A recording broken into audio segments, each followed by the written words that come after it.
All right guys, we're back with another technical question. I'll be going through the question, the answer, and I'm hoping, just like me, you stay a little bit crazy to get that answer all the way through.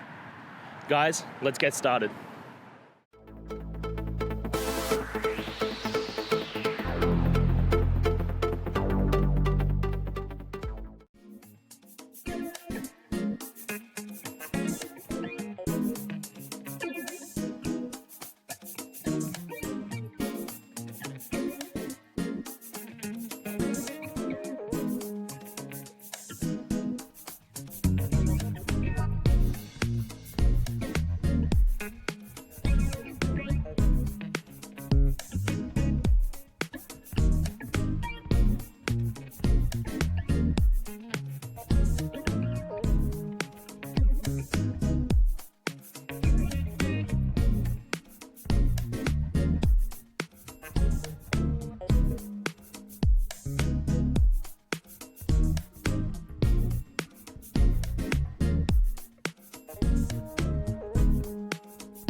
And that's it. I hope you found the solution that you're looking for.